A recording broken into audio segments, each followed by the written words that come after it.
I don't know what I did to my phone, but I'm suddenly receiving game recaps, like scores. See, Eagles 38, Giants 20, like a Google thing. Go Birds. Okay. Hey guys, I am Colleen. I'm a person. I like to read and I like to write, but I do whatever on this channel. And today I am going to be telling you about another book, just one book that I've read the past week, and you will have to excuse my Slytherin outfit. I shot some HB content and it wasn't hot at all with this like collar shirt and then the vest and then the cloak with the lights and everything else. Not hot at all. I'm a wizard. And it didn't affect me whatsoever. The book that I read, I think it came out a month ago or 2 months ago. I read King of Envy by Anna Huang. It is her most recent book in that series, the Sins, I don't know, but it's like the 7 Deadly Sins. But there's a billionaire. She has a billionaire for each one. Full disclosure, I did not read every book in the series in succession. I think I read King of Greed, King of Wrath, and King of Envy.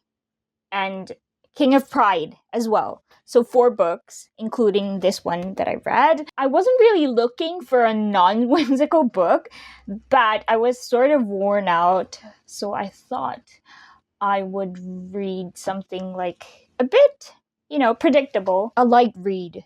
You're not really expecting anything like a really, really novel concept, and there's nothing wrong with that. I actually liked the steady, sort of predictable plot of this book. Sort of like a palate cleanser almost, because I've been trying and failing to find like a really, really good paranormal romance. It was a good book. I liked it. I gave it 4 out of 5 stars. As I said, it's not really a novel concept, but I kind of liked it in a soap opera-y kind of way. So the plot is, there is a reclusive billionaire and a supermodel. So the supermodel is in a marriage of not yet married, an engagement of convenience with this guy, not the billionaire, this guy, this rich guy. And the rich guy's best friend is that billionaire. So Vuk is his name. It's VUK. I'm sorry if I butchered that. If it's actually pronounced something completely different, I humbly accept correction. But yeah, him and already forgot her name. It's not because I didn't like the book. It's because I am naturally forgetful. You know how when you read a lot of books, it sort of melds together, and it's not a criticism on those books. It's just that there's just so many. Ayana, her name is Ayana, and Vuk.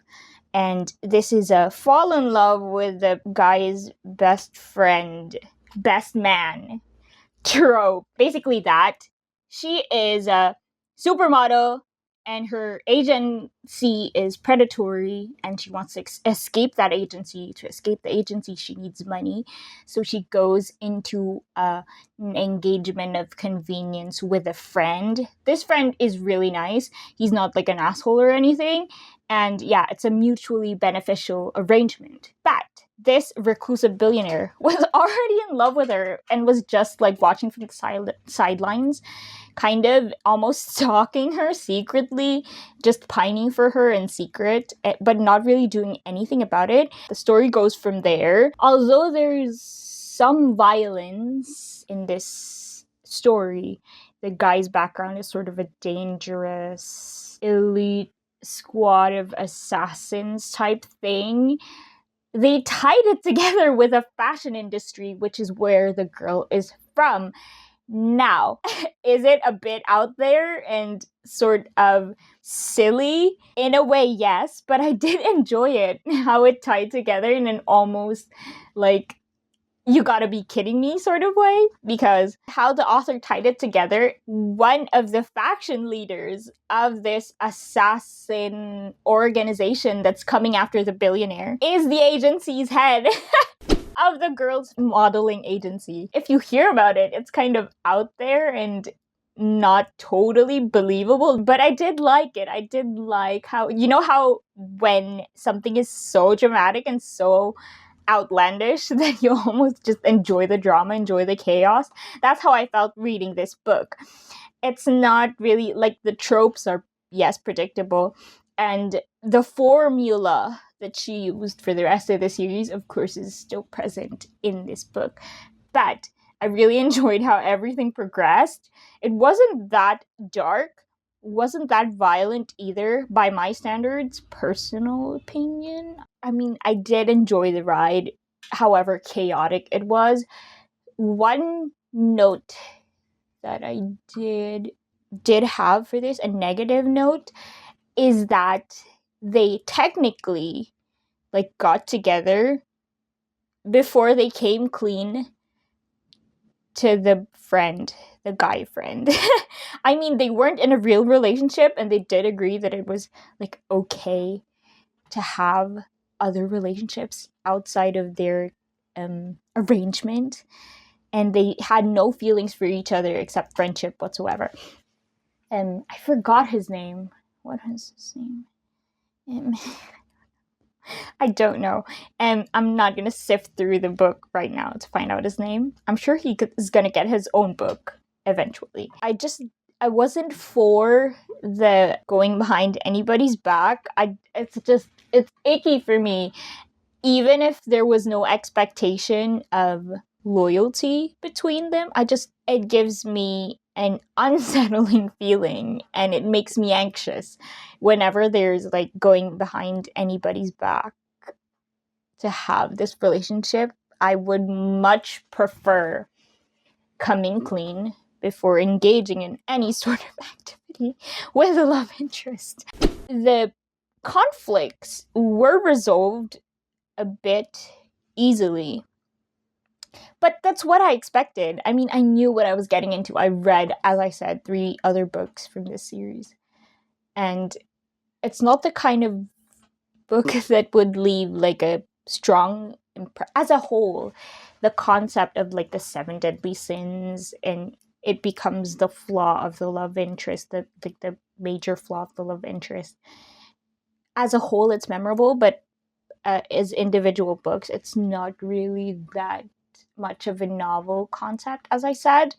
But you know what you're getting into, and I still did enjoy it. There's nothing wrong with a good tried and true trope. Wow, that was a tongue twister. There's nothing wrong with that. Although I am pretty sure that like in like 6 months or a year, I probably won't remember the plot of this book. That can be said for a lot of the books that I read. The point is, I did enjoy it. It did work as a palate cleanser. I'm now ready to get back into the hunt for a good paranormal romance. Hopefully I find it before the end of October. A lot of the content that I'm seeing right now is already gearing up for the Christmas books, and I'm stressing out because it feels unfinished. This season feels unfinished. Not just with the reads, in fact. Something about Halloween 2025 feels rushed to me. I mean, I don't know. I'm trying. I'm dressed as a freaking Harry Potter character. It's going by quickly and not enough to properly savor the spooky season, if that makes sense. Is anyone else feeling this way? I feel like we're careening towards Christmas, and I don't know if I am ready for that yet. Anyway,